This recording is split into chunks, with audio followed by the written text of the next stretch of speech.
Revolucionaris i revolucionàries, sou dels que encara emboliqueu l'entrepà amb paper d'alumini o film?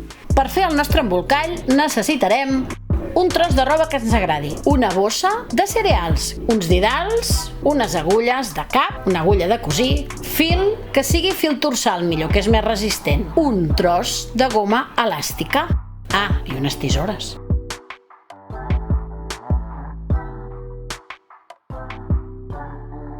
La bossa de plàstic de cereals és molt fàcil d'obrir. La mida que ens dona la bossa de cereals és una bona mida per fer un embolcall. 50 per 30. Posem una sobre l'altra, posem unes agulles i retallem la roba.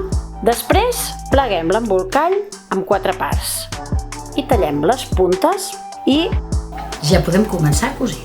Cosirem tot al voltant de l'embolcall menys 6 o 8 centímetres d'una de les bandes estretes, que és per on el girarem. Posem 2 agulles per marcar i podem començar a cosir en punt enrere. El punt enrere és un punt que tu claves a darrere i el treus pel davant. Claves a darrere i el treus per davant i sempre, sobretot, a 1 centímetre més o menys del voltant, perquè és que si no se'ns desfaria quan li donéssim la volta. Ara que tenim cosit tot al voltant, el que hem de fer és donar-li la volta a l'embolcall. Traiem les 2 agulles que ens han servit de marcador i donem la volta, empenyent la roba des de dins cap a fora.